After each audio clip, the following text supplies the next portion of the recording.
Hello students, welcome to in my YouTube channel. हम पढ़ेंगे class 10 subject science में chapter 8 how to organise and reproduce. इसमें हम asexual reproduction की विभिन्न विधियों के बारे में आज चर्चा करने जा रहे हैं। तो देखिए, अलैंगिक जनन की विभिन्न विधियां हैं। पहली विधि है बाइनरी फिजन। तो बाइनरी फिजन के अंदर क्या होता है, जो लिविंग ऑर्गेनाइज्म जो होता है उसकी जो सिंगल सेल है वो डिवाइडेड इनटू टू पार्ट्स, यानी टू इक्वल पार्ट में डिवाइडेड हो जाती है। जैसे अमीबा जो है, अमीबा एक यूनिसेलुलर ऑर्गेनाइज्म है जो इसकी इरेगुलर शेप होती है। तो देखिए, जो अमीबा का न्यूक्लियस है साइटोप्लाज्म में सेल मेम्ब्रेन है। तो ये अमीबा है, इसके अंदर न्यूक्लियस का डिवीजन स्टार्ट हो जाता है। न्यूक्लियस का जब डिवीजन स्टार्ट होता है, इसके बाद जो साइटोप्लाज्म का डिवीजन स्टार्ट हो जाता है और साइटोप्लाज्म और न्यूक्लियस दो माइटोटिकली इसमें जो सेम बराबर दो इक्वल पार्ट में डिवाइड हो जाता है। इसमें माइटोसिस प्रकार का सेल डिवीजन, यानी कि नंबर ऑफ जो क्रोमोसोम्स है पेरेंट सेल में और डॉटर सेल में इक्वल होती है, यानी कि जो क्रोमोसोम्स की संख्या है वो आधी नहीं होती है, वो बराबर रहती है। इसलिए इसको बोलते हैं माइटोटिकली डिवीजन। यानी कि ये जो बाइनरी फिजन है अमीबा के अंदर, ये एक प्रकार का समसूत्री विभाजन है या माइटोटिकली डिवीजन है। ये जो डॉटर सेल है दो डॉटर सेल में कन्वर्ट हो गया। एक अमीबा जो है उससे दो अमीबा की सेल्स का निर्माण हुआ, एक एक्स्ट्रा अमीबा की सेल बनी। इस प्रकार का है बाइनरी फिजन। इस प्रकार का रिप्रोडक्शन है असेक्सुअल रिप्रोडक्शन के अंदर द्विविखंडन या बाइनरी फिजन। तो देखिए, इसमें हम in this process an organise divided into two equal part, यानी कि और ये जो दोनों इक्वल पार्ट सेपरेशन होकर इंडिपेंडेंटली फ्री हो जाते हैं। और इसमें जो न्यूक्लियस है, न्यूक्लियस का जो parent cell divided into mitotically, यानी कि समसूत्री प्रकार का विभाजन होता है। यानी कि क्रोमोसोम की संख्या इसमें बराबर ही होती है। उसको क्रोमोसोम की संख्या, इसमें क्रोमोसोम की संख्या और इसमें क्रोमोसोम की संख्या न्यूक्लियस में समान रहती है। और साइटोप्लाज्म भी इसमें डिवाइड हो जाता है और फॉर्मेशन ऑफ द दो आइडेंटिकल सेल्स में फॉर्मेशन हो जाता है, उनका निर्माण हो जाता है। और बाइनरी जो फिजन होता है occurs under favourable environment condition. जब फेवरेबल एनवायरनमेंट कंडीशन होती है उसमें बाइनरी फिजन्स, ये बाइनरी फिजन किसके अंदर होता है, अमीबा। ये अमीबा का स्ट्रक्चर आपके सामने दिखाया गया है, अमीबा, पैरामीशियम, यूग्लिना, इनमें बाइनरी फिजन टाइप का रिप्रोडक्शन होता है। इसके बाद हम पढ़ेंगे मल्टीपल फिजन। तो मल्टीपल फिजन का मतलब होता है इसमें जो सिंगल सेल है उसका न्यूक्लियस बार बार डिवाइड होकर मल्टी न्यूक्लियस में कन्वर्ट हो जाता है। और जब ये मल्टी न्यूक्लियस जब आउट ऑफ सेल्स आते हैं फेवरेबल कंडीशन पे, तो प्रत्येक जो सेल्स न्यूक्लियस होता है फ्रीली इंडिपेंडेंटली एक न्यू इंडिविजुअल्स का निर्माण करता है और न्यू इंडिविजुअल वो इंडिपेंडेंट होता है अपने आप में। तो देखिए, इस प्रोसेस के अंदर जो ऑर्गेनाइज्म होता है वो कवर्ड होता है एक वाल से। ये इस प्रकार की सिस्ट यानी कि पुटिका या वाल से कवर्ड होता है। एक जो सेल है जिसको हम बोलते हैं सिस्ट या पुटिका कहते हैं। ये जो सिस्ट होती है प्रोटेक्शन करती है इसको अनफेवरेबल कंडीशन से। जब ये न्यूक्लियस अंदर सेल के अंदर मल्टी टाइम डिवाइड होता रहता है और जब डिवाइड होकर ये मेनी न्यूक्लियस बना रहता है, यानी कि विभिन्न बहुत सारे न्यूक्लियस ये इसमें मेनी न्यूक्लियस बन गए। जब फेवरेबल कंडीशंस आती है, जो सिस्ट जो होती है बाहर की जो पुटिका होती है, ये जो सिस्ट होती है ये सिस्ट ब्रेक डाउन हो जाती है, broken and large number of the nucleus, और जो न्यूक्लियस होते हैं स्मॉल ऑर्गेनाइज्ड लार्ज नंबर में आउट ऑफ सिस्ट या आउट ऑफ बॉडी आ जाते हैं।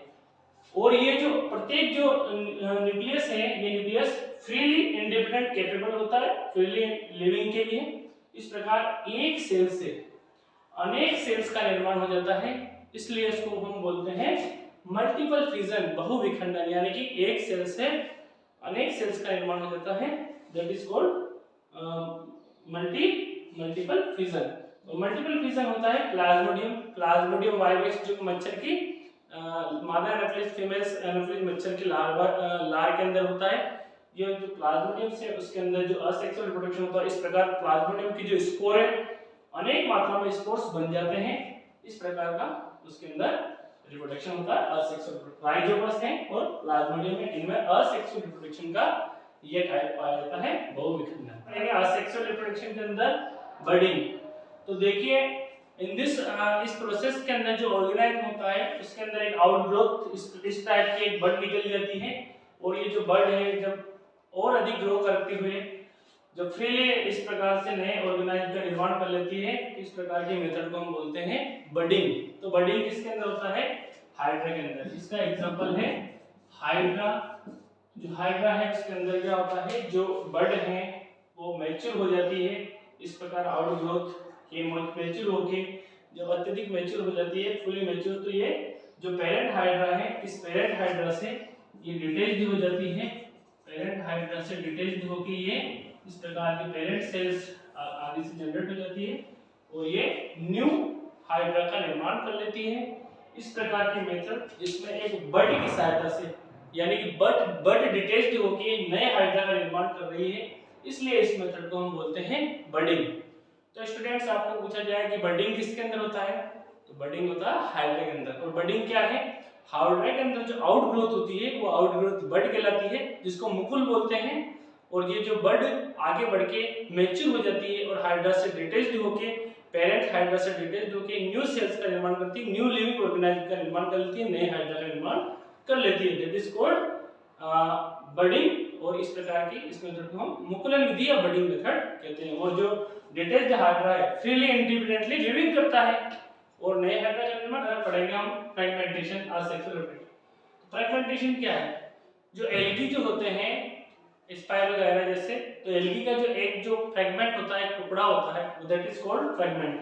तो देखिए इस एल्गी के 3 टुकड़े हैं, तो ये फ्रेगमेंट है। जब ये फ्रेगमेंट जब डिटेच्ड हो जाता है, टुकड़े अलग अलग हो जाते हैं, तो नए एल्गी का निर्माण कर लेते हैं, तो इसको हम बोलते हैं फ्रेगमेंटेशन मेथड।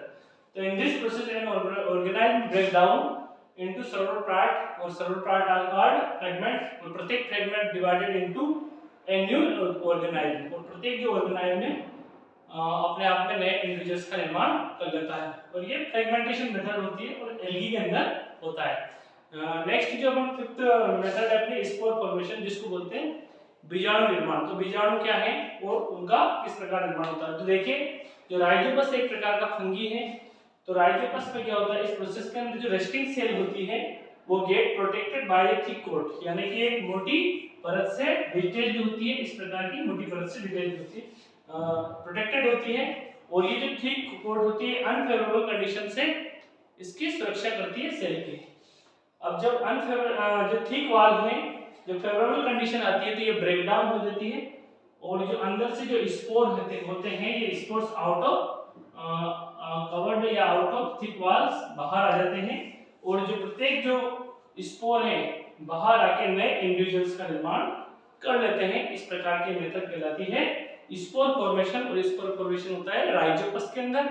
राइजोपस एक प्रकार का फंगी है या कवक है, इस प्रकार का स्पोर फॉर्मेशन होता है राइजोपस में, जिसका एग्जांपल यहाँ पे स्पष्ट रूप से दिया हुआ है।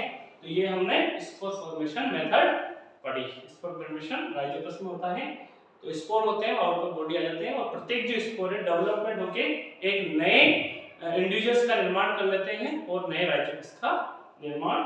मेथड पढ़ेंगे रीजनरेशन। रीजनरेशन क्या है, पुनरुद्धारण, यानी कि कोई ऑर्गेनाइज्म में अगर उसकी बॉडी का कोई मिसिंग पार्ट अगर मिस हो जाए तो वो मिसिंग पार्ट फिर से डेवलप्ड हो जाता है, दैट इज कॉल्ड रीजनरेशन। तो देखिए ability to form missing part, यानी कि मिसिंग पार्ट को वापस से बनाने की जो एबिलिटी है रीजनरेशन कहलाती है। ये किसके लिए हेल्पफुल है, मल्टीप्लिकेशन ऑफ सम एनिमल्स, जैसे कि प्लेनेरिया है, हाइड्रा है। प्लेनेरिया और हाइड्रा के अंदर जो मिसिंग पार्ट है वो वापस डेवलप्ड हो जाते हैं, that is called regeneration. If they are broken, अगर उनको ब्रोकन कर दिया जाए, जैसे कि ये प्लेनेरिया है, इसको 3 टुकड़ों में बांट दिया गया है, तो प्रत्येक जो पीस है इसका every piece is regenerate in new planaria, यानी कि प्रत्येक जो टुकड़ा है वो रीजनरेट होकर नए प्लेनेरिया का निर्माण कर रहा है। और ये प्रत्येक जो प्लेनेरिया है कंप्लीट ऑर्गेनाइज हो जाते हैं, और इनका मिसिंग पार्ट है, इसका जो निचले वाला पार्ट है, इसका ऊपर नीचे का पार्ट है, और इसका ऊपर वाला ये पार्ट वापस से फिर से जनरेट हो जाते हैं, रीजनरेट हो जाते हैं, इसलिए इसको कहते हैं अपन रीजनरेशन। तो रीजनरेशन मेथड प्लेनेरिया के अंदर सबसे ज्यादा होती है।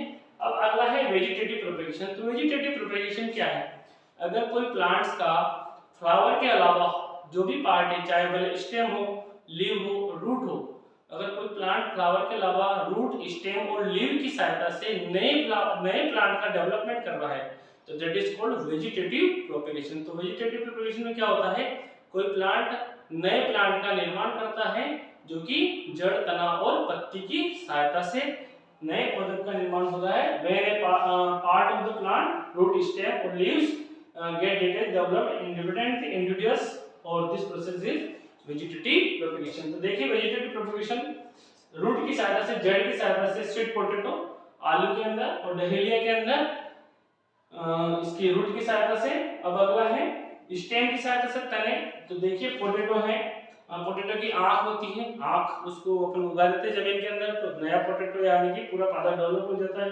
शुगर केन जो गन्ना होता है, गन्ने का तना काट के हम अगर जमीन के अंदर उसको अगर अपन अटैच कर दें तो वो भी ग्रो होके नया गन्ने का प्लांट बनाता है। रोज जो गुलाब है अपन उसकी कलम काटते हैं और कलम को जब हम ग्रो करते हैं गमले में तो वो नए गुलाब के पौधे को बनाता है। इस प्रकार का रिप्रोडक्शन है वेजिटेटिव या कायिक प्रवर्धन कहलाता है। अगला है लीफ की सहायता से, अगर पत्ती तो ब्रायोफिलम। ब्रायोफिलम इस प्रकार का प्लांट्स है जिसकी जो पत्तियां जो होती है उस पत्तियों के ऊपर इस तरह के छोटे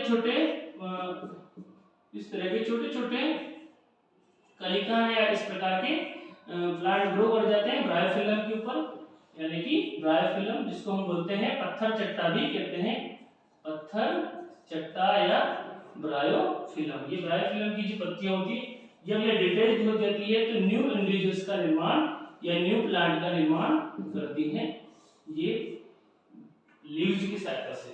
तो अगर जड़ तना और पत्ती की सहायता से नया पौधा डेवलप हो रहा है दैट इज वेजिटेटिव प्रोपेगेशन। अब वेजिटेटिव प्रोपेगेशन के क्या फायदे हैं?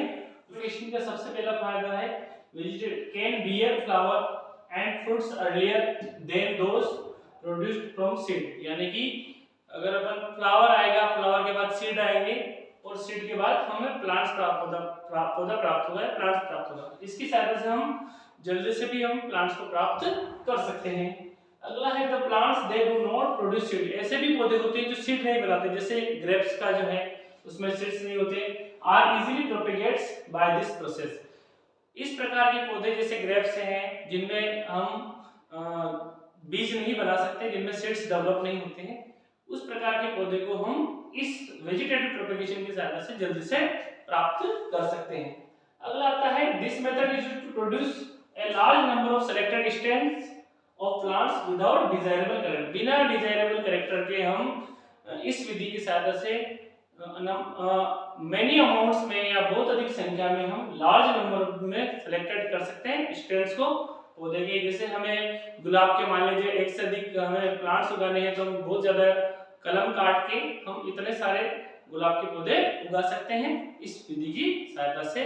तो वेजिटेटिव प्रोपेगेशन की सहायता से भी एक तो इसकी सहायता से जो वेरिएशंस भी नहीं आता है प्लांट्स के अंदर, और जो डिजायरेबल कैरेक्टर्स जो उसके अंदर होते हैं वही अन्य जो वेजिटेटिव प्रोपेगेशन की सहायता से जो प्लांट डेवलप होगा वह कैरेक्टर उसमें उसी मात्रा में या उसी प्रकार के कैरेक्टर्स उसमें मौजूद रहेंगे। जैसे हमें अगर मान लीजिए पीले गुलाब का हमें प्राप्त करना है तो अगर उसकी कलम काटेंगे तो पीले ही प्राप्त होंगे, या लाल गुलाब या जिस तरीके से जो भी है तो उसी प्रकार